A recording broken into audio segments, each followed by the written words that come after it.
pour rebâtir sur d'anciennes ruines, restaurer, réparer les brèches. Telle est la vision du centre chrétien Grâce Académie.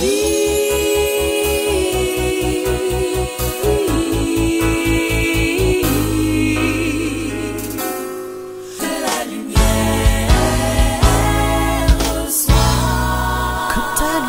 soit.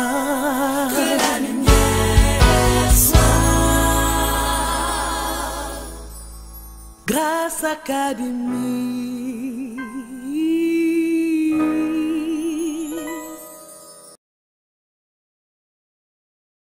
Dieu a mis en toi ce qu'il faut pour que tu puisses t'étendre, te reproduire.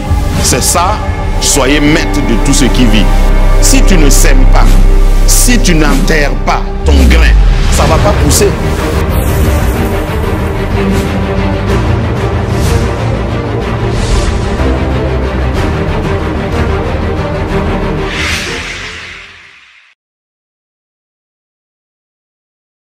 C'est quand les individus sont bons que la famille sera bonne. C'est quand les individus, quand chaque personne dans la nation est ce qu'elle doit être, que la nation sera une nation paisible, une nation où Dieu peut, et ceux qui sont dans les sociétés, ceux qui ont des entreprises, vous le savez. Si vous avez une entreprise avec, je ne sais pas combien de milliers d'employés, s'ils sont tous mauvais, ce n'est pas le nombre qui fera que vous allez avoir du succès dans votre entreprise. Donc quand je parle de la famille c'est une cellule. Dieu a commencé la famille par un célibataire. Voilà. Dieu a commencé l'humanité même par un célibataire. Que les célibataires disent Amen. Voyez-vous, il y a des gens qui pensent que quand tu es célibataire, tu ne peux pas réussir. Il faut que tu attendes. Je veux faire, mais comme je ne suis pas encore marié là-haut. Et il y a même des pasteurs qui ne croient pas aux célibataires. Ils ne sont pas ici ce matin. Moi, je crois aux célibataires. Voilà. Il y a des sociétés qui ne croient pas aux célibataires. Il n'est pas stable. Comme il n'est pas marié là, il n'est pas stable. Faites tout pour prouver le contraire à ceux qui disent ça là. Parce que quand Dieu a créé l'homme, Adam, je veux dire, Adam était célibataire. Amen. Et ça, ce n'est pas pour minimiser les femmes. Hein? Je vais aller pas à pas, je vais aller jusqu'à comment tu dois choisir ton partenaire. Ça va être plus tard. Hein? Parce que je ne veux pas... Devant moi se présentent souvent des cas où je sais, après réflexion, analyse, diagnostic, je sais que c'est parce que ces personnes-là sont entrées dans le mariage ignorantes. Ce n'est pas parce que tu as atteint l'âge de te marier que tu sais ce que c'est que le mariage. Ce n'est pas parce que tu as poussé une barbe que tu crois que tu es qualifié pour te marier. Même si ta barbe là va jusqu'à la nuque, si tu n'as pas été formé, si tu n'as pas été informé, et informé de la bonne manière, parce que ce n'est pas l'information qui est importante, c'est la bonne information qui est importante. Si tu as une mauvaise information, si tu t'es informé dans la rue, si tu t'es formé dans la rue, tu seras déformé dans ton mariage. La cellule familiale est la première cellule que Dieu a créée. Mais pour que la cellule familiale soit ce qu'elle doit être, il faut que l'individu, donc le célibataire, le singleton, hein, il faut que tu sois en paix avec toi avant d'être en paix avec quelqu'un. Tu peux me regarder comme tu veux, tu peux ne pas dire Amen. J'ai commencé là, je vais finir. Tu peux faire tous les voyages, tu peux faire tous les diplômes. Le drame dans notre monde est que, par exemple, l'État, il ne te donne pas, par exemple, quand tu veux conduire une voiture, l'État, la loi veut que tu aies un certain âge. Oui ou non? Oui. Ensuite, la loi veut que tu fasses une formation et que tu aies un papier d'autorisation qu'on appelle permis de conduire avant d'être au volant d'une voiture.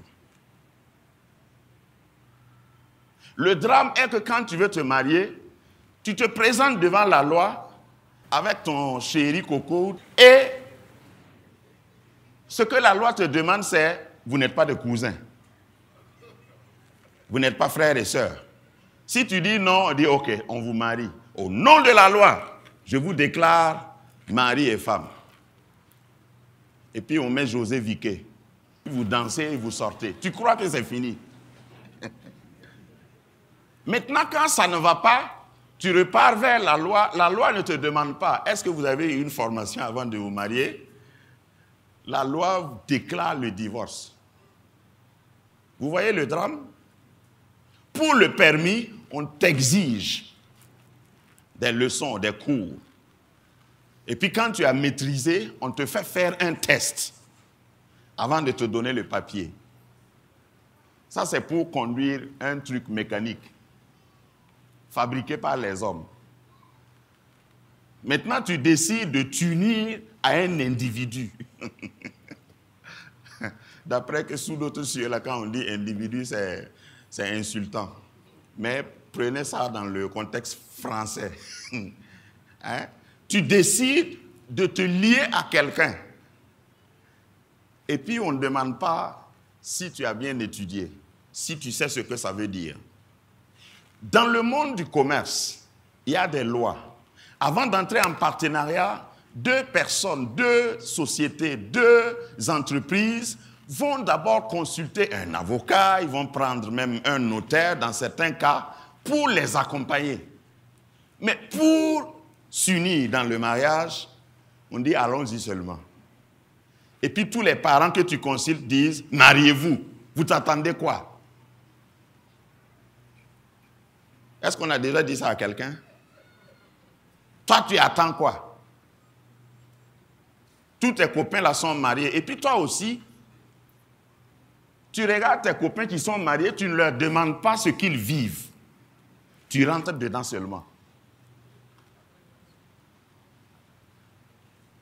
C'est important et ici, par la grâce de Dieu, je ne célèbre aucun mariage sans donner des cours auparavant.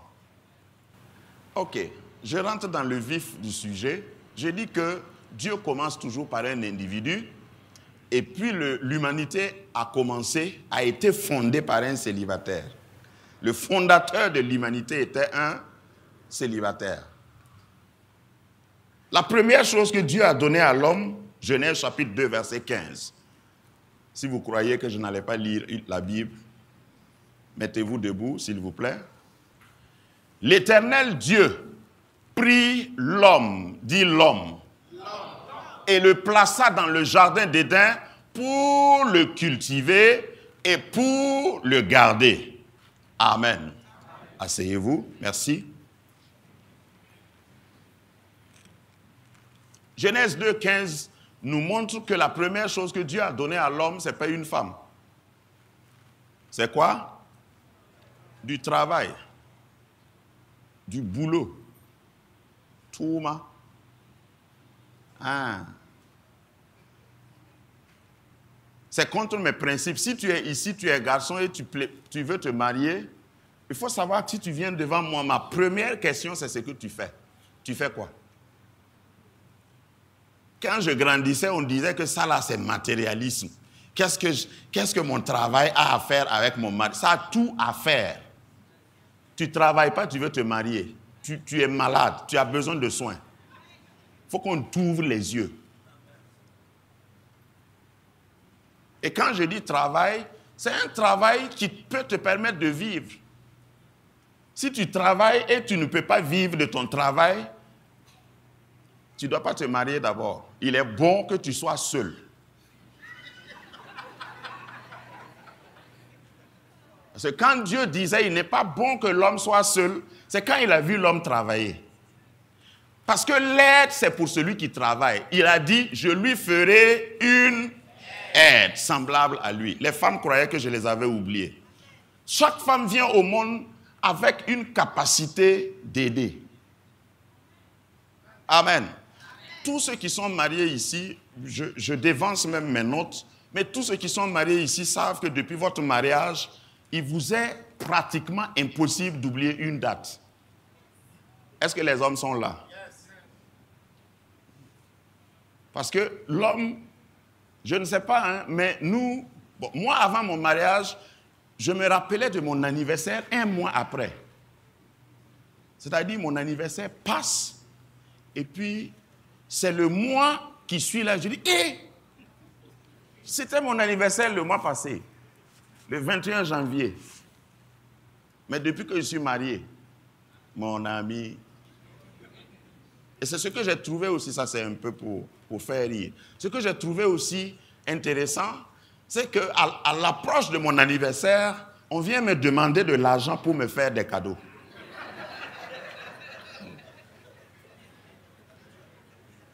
La première fois, j'ai dit, aïe, si vous allez prendre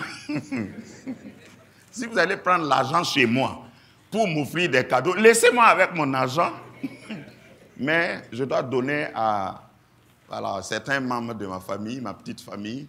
Chacun part emballer son cadeau et puis il vient.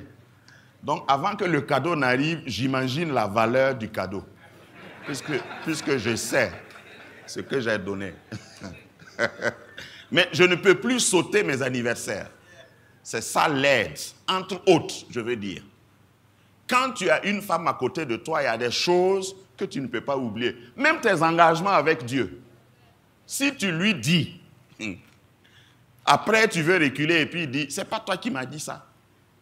Tu n'as pas dit le 22 octobre 2000 à 16h, tu portais une chemise rouge avec des chaussettes blanches. C'est pas toi qui m'as dit ça ici. La femme est détaillante. Elle va te rappeler avec exactitude ce que tu as promis. Et justement, ça c'est pour les célibataires, pour les mariés c'est trop tard. Il ne faut pas promettre au hasard, même quand tu es content. Il ne faut pas promettre au hasard quelque chose à ta femme. Parce que même si tu pries, elle ne va pas oublier. Même si tu pries pour qu'elle ait l'amnésie, elle va te rappeler. Chérie, tu m'avais dit que... Et puis tes oreilles se dressent. Il faut payer, il faut donner. Ça, c'est la femme. C'est une aide. Et j'ai souvent présenté la femme comme une couveuse. Et une couveuse prend une semence, prend quelque chose qui ne vit pas, garde pendant longtemps, un certain temps, et te donne quelque chose de vivant. Ça, la femme est équipée. Elle est née avec ça. Amen. C'est pourquoi ceux qui sont perdus et qui pensent qu'ils peuvent se marier entre hommes, ils peuvent essayer pendant 42 ans. Mais il n'y aura pas d'enfant.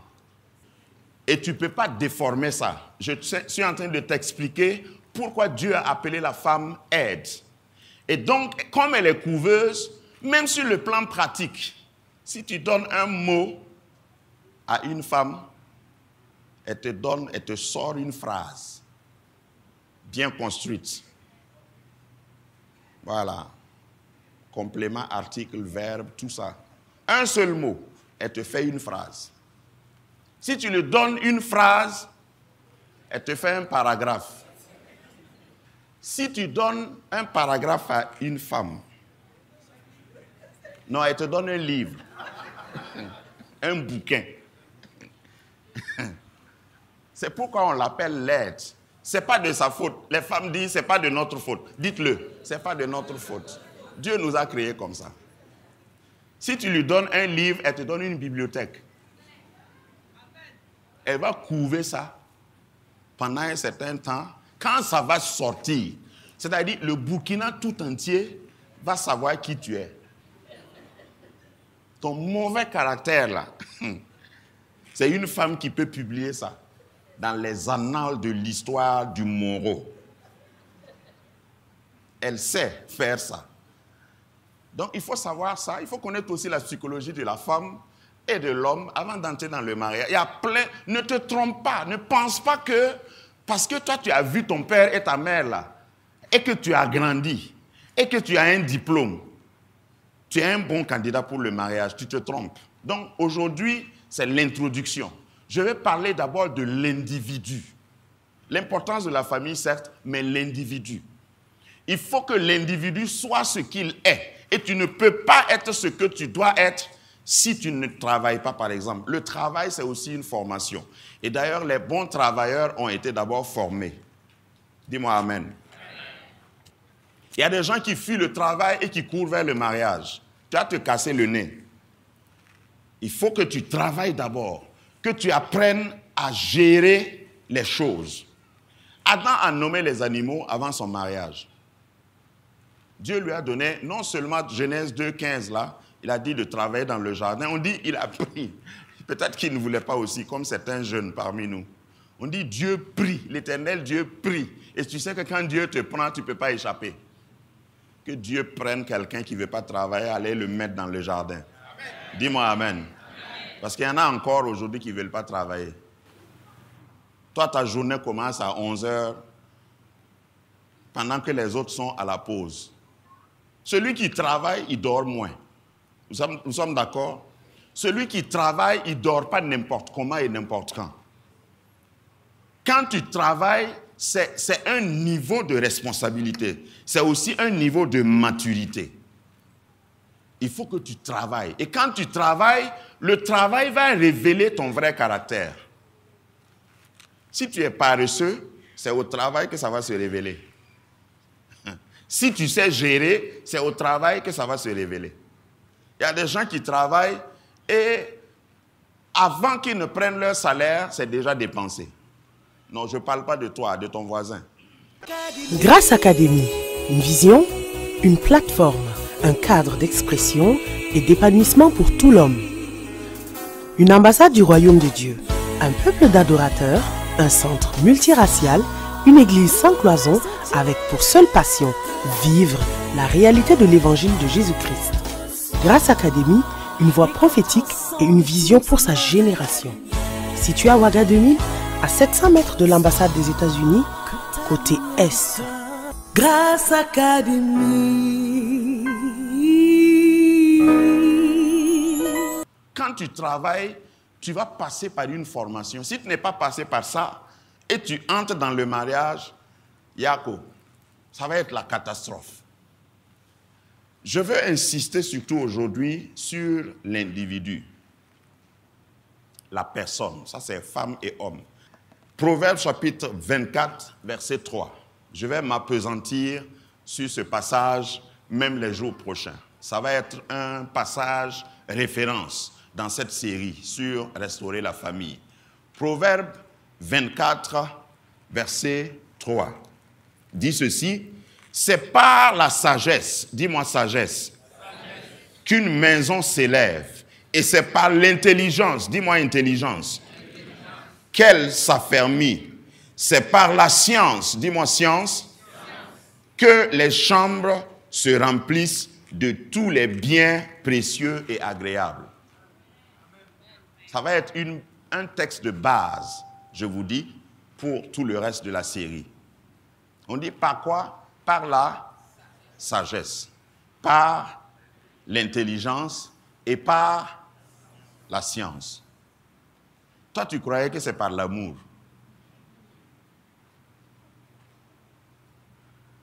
La plupart des mariages qui échouent, c'est des mariages qui sont fondés sur l'amour. Ah, on s'aime, ouais. Les parents disent, est-ce que vous vous connaissez bien? Non, on s'aime. Non, vraiment, on s'aime. On s'aime. Est-ce que vous êtes sûr que vous avez réfléchi à tel aspect, tel aspect? Non, l'amour qui nous unit, l'amour, le love, c'est sûr que ça va marcher. Parce qu'on s'aime à folie. Je l'aime tellement que je ne peux même pas dormir. Ça, c'est déjà un signe. Ça, c'est un clignotant, un feu rouge qui clignote que tu vas échouer. Le fait que tu l'aimes et tu ne peux plus dormir là. Le vrai amour là, te permet de dormir sans penser même à lui. Vous riez, dites amen au lieu de rire. Ça veut dire, le vrai amour commence d'abord par toi-même. Je vous ai dit qu'aujourd'hui, je parle de l'individu. Il faut que toi-même, tu t'aimes. Demande à ton voisin, j'espère que tu t'aimes. Parce que le vrai amour est basé sur l'amour de soi. Donc, quand je vais venir à la famille, je vais expliquer d'autres aspects. Quand on parle de sagesse, il faut que tu atteignes une certaine maturité pour avoir une certaine sagesse avant de penser mariage. La sagesse ne suffit pas. Il faut que tu sois intelligent. Tu puisses réfléchir seul. Ceux qui sont intelligents, là, ce n'est pas ceux qui posent des questions, hein? C'est ceux qui trouvent des réponses. C'est ça l'intelligence dont on parle. Tu n'as pas besoin de courir. Tu n'as pas besoin d'appeler ta maman. Il y a des gens qui se marient et qui gardent à leur chevet le numéro de leur maman. Et maman télécommande la famille à distance. Maman, tu sais ce qu'il m'a laissé aujourd'hui comme Nansongo, comme, comment on appelle ça, popote. Et puis maman dit, combien? Maman, tu ne peux pas croire. Il m'a laissé seulement 2000 francs. Yeah! Lui, il est quel homme ça? C'est quand tu n'es pas intelligent, c'est comme ça que tu agis dans ton foyer. Ça peut être maman, ça peut être l'oncle, ça peut être quelqu'un, ça peut être ta copine. Et puis à distance, il dit, yeah! Moi, je ne me laisse pas traiter comme ça par... Non, c'est parce que c'est toi, ouais. En attendant, elle est dehors déjà. Elle a quitté son foyer. Mais comme toi, tu n'as pas d'intelligence, tu la prends comme ta consultante. Et comme elle voulait créer une association de femmes frustrées, elle t'encourage à quitter ton foyer et tu la rejoins. C'est comme ça que dans la société, nous avons plein de cas. Mais quand tu es intelligente, tu cherches. Quand tu es intelligent, tu cherches parce que c'est la même chose chez l'homme. Il y a des hommes qui racontent tout ce qu'ils vivent à leurs copains ou à leurs parents.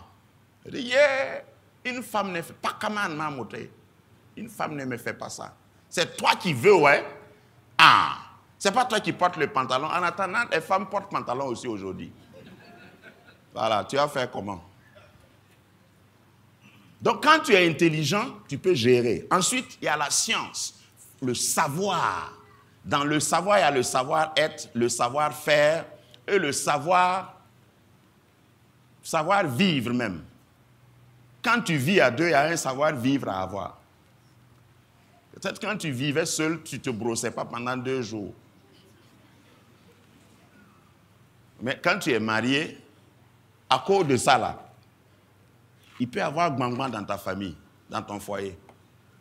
Tu ne t'es pas brossé. Ce n'est même pas un péché. Hein. La Bible ne cite pas, par exemple, ça parmi les péchés. Mais ça va détruire ton foyer.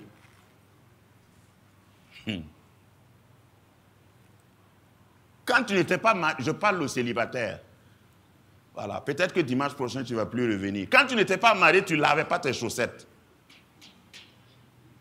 Tu laves tes chaussettes seulement à Noël. Tu fais 12 mois avec la même chaussette. Et comme c'est noir, même si c'est sale, on ne sait pas. Maintenant, tu arrives à la maison, tu te déchausses. Quand même pour dormir, non? Quand tu te déchausses, même les chiens du quartier se téléphonent et disent « Mais il y a quelque chose !» Mais on n'arrive pas à détecter où ça est, puisque c'est sous ton lit. Et tu veux amener une femme vivre avec toi. Il y aura un problème. Ce que je dis là, ce n'est pas prière qui arrange ça. Je ne suis pas encore arrivé là-bas. Là où on doit prier pour que ça change là, je vais arriver là-bas. Mais ici là, il faut laver tes chaussettes. Ça, ce n'est pas parler en langue. Lave, il faut laver. Lave avec détergent. Donc ça, c'est la connaissance. Tu sais vivre avec quelqu'un. Il y a des gens qui arrivent au mariage qui ne savent pas vivre avec quelqu'un. Quand on va arriver au choix, je vais te dire, il y a certaines choses qu'il faut savoir. Entre autres, quand tu vois la sœur, elle te plaît, elle est bien habillée, elle parle bien français, ça c'est bien. Franchement, c'est bien. C'est important. Il ne faut pas marier quelqu'un que tu ne veux pas regarder. Voilà, c'est important. La beauté, c'est bon. C'est très bien, c'est très important. Mais par exemple, tu dois lui poser la question, est-ce que tu es quatrième, par exemple, dans votre famille? Tu rencontres une jeune fille, et puis elle te plaît, demande-la, elle est quatrième. Si elle est la première de sa famille, il faut t'attendre à certaines choses quand vous allez vous marier. Qui peut imaginer une chose? Oui? Parce qu'avant qu'elle ne t'épouse là, elle payait la scolarité peut-être de son petit frère. Et il n'est pas encore arrivé à l'université. Et vous allez devant le maire, parce qu'il y a beaucoup de chrétiens qui croient que quand tu es chrétien, tu dois te marier bien commun. Le maire vous demande quel régime. Et tu dis bien commun, bien sûr. Je suis pentecôtiste chrétien charismatique. Voilà. Bon, évangélique est sous-entendu, bien sûr. Ok, vous allez vous marier. Elle touchait son salaire. Dans son salaire, là, il y a la part de sa maman, parce qu'elle est la première fille. Il y a la part de son petit frère, parce qu'elle payait sa scolarité. Ce n'est pas parce que tu as épousé la fille du monsieur, là, que tu dois chercher des morceaux de versets dans ta Bible pour lui dire qu'elle ne doit plus supporter son petit frère. Est-ce que quelqu'un m'a entendu?